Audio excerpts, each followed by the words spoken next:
নমস্কার, learning history with যন্ত্র চ্যানেলের পক্ষ থেকে স্বাগত জানাই।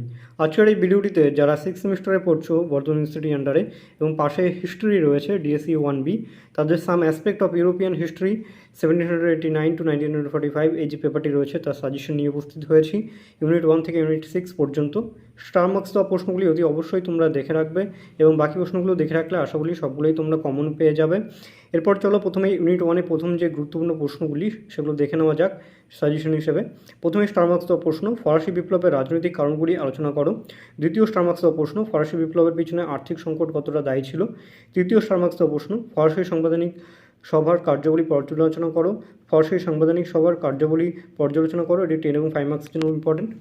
তোমাদের বলে রাখি যে আমাদের মাননীয় শিক্ষক শ্রী জয়ন্ত মণ্ডল উনি কিন্তু অনলাইন অফলাইন দুভাবেই কিন্তু পড়ান। তোমরা যারা স্যারের কাছে পড়তে চাও অতি অবশ্যই যোগাযোগ করতে পারো। এছাড়াও নোটস সরবরাহ করা হয়ে থাকে। তোমরা যারা বড় প্রশ্ন বা ছোটো প্রশ্নের নোটস চাও আলাদাভাবে নিতে পারো, সেগুলোর জন্য তোমরা স্যারের সঙ্গে যোগাযোগ করতে পারো। এরপর ইউনিট 2-এ দেখো প্রথমে স্টার মার্কস দেওয়া প্রশ্ন, তুমি কি মনে করো নেপোলিয়ন প্রকৃত অর্থে বিপ্লবের সন্ত্রাস ছিলেন। এটি 5 মার্কসের জন্য ইম্পর্টেন্ট। দ্বিতীয় স্টার মার্কস দেওয়া প্রশ্ন, কনসুলেটের শাসন ব্যবস্থা প্রবর্তন নেপোলিয়নের অন্যতম মহান সংস্কার ছিল, আলোচনা করো। 10 এবং 5 মার্কসের জন্য ইম্পর্টেন্ট। তৃতীয় স্টার মার্কস দেওয়া প্রশ্ন, মহাদেশীয় অবরোধ প্রথা নেপোলিয়নের পতনের জন্য কতটা দায়ী ছিল। 10 মার্কসের জন্য ইম্পর্টেন্ট। চতুর্থ প্রশ্ন, ইউরোপীয় শক্তি সমবায়ের ব্যর্থতার কারণগুলি আলোচনা করো। 5 মার্কসের জন্য ইম্পর্টেন্ট। 5 মার্কসের এরপরে দ্বিতীয় 5 মার্কসের যে প্রশ্নটি রয়েছে পঞ্চম প্রশ্ন, ভিয়েনা সম্মেলনের মূলনীতিগুলো আলোচনা করো। 10 মার্কসের জন্য ইম্পর্টেন্ট। ইউনিট 3 থেকে প্রথম স্টার মার্কস দেওয়া প্রশ্ন দেখো, ফ্রান্সে ফেব্রুয়ারি বিপ্লবের ফলাফল আলোচনা করো। 10 মার্কসের জন্য ইম্পর্টেন্ট। দ্বিতীয় স্টার মার্কস দেওয়া প্রশ্ন, জুলাই বিপ্লবের গুরুত্ব আলোচনা করো।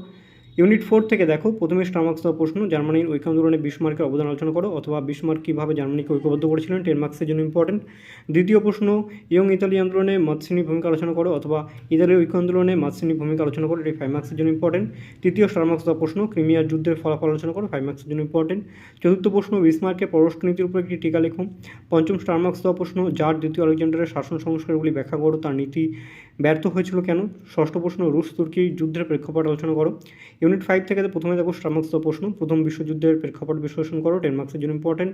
দ্বিতীয় স্টার মার্কস দেওয়া প্রশ্ন, মিউনিক চুক্তি ও তার গুরুত্বগুলি আলোচনা করো। 5 মার্কসের জন্য ইম্পর্টেন্ট। তৃতীয় স্টার মার্কস দেওয়া প্রশ্ন, ইতালিতে ফ্যাসিবাদের উত্থান তুমি কীভাবে ব্যাখ্যা করবে। 10 মার্কসের জন্য ইম্পর্টেন্ট। চতুর্থ স্টার মার্কস দেওয়া প্রশ্ন, নাৎসি বিপ্লবের সফলতার কারণ ও তার গুরুত্ব আলোচনা করো। 10 মার্কসের জন্য ইম্পর্টেন্ট। পঞ্চম স্টার মার্কস দেওয়া প্রশ্ন, জাতিসংঘের ব্যর্থতার কারণগুলিকে তুমি কীভাবে ব্যাখ্যা করবে। এটি 5 মার্কসের জন্য ইম্পর্টেন্ট। ষষ্ঠ প্রশ্ন দেখো, মহামন্দার প্রভাবের উপর একটি টিকা লেখো। 5 মার্কসের জন্য ইম্পর্টেন্ট।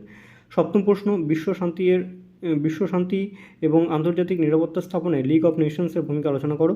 ইউনিট 6 অর্থাৎ লাস্ট ইউনিট থেকে ইম্পর্টেন্ট প্রশ্নগুলি দেখো।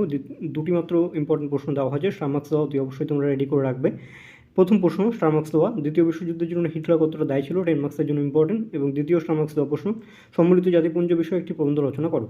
আজকের এই ভিডিও এবং সাজেশন এই পর্যন্তই। ভিডিওটি ভালো লাগলে অবশ্যই লাইক, কমেন্ট এবং শেয়ার করতে ভুলবে না।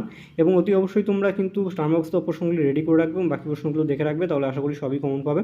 এই ধরনের আরও সাজেশন পেতে এবং অন্যান্য পড়াশোনা বিষয়ক, হিস্ট্রি বিষয়ক তোমরা তথ্য পেতে গেলে বা এই ধরনের আরও যদি কোনো ভিডিও প্রয়োজন হয় সেটাও তোমরা কমেন্ট বক্সে লিখে জানাতে পারো। এবং এই ধরনের আরও ভিডিওর জন্য অবশ্যই চ্যানেলটিকে সাবস্ক্রাইব করে রাখো। Thank you for watching.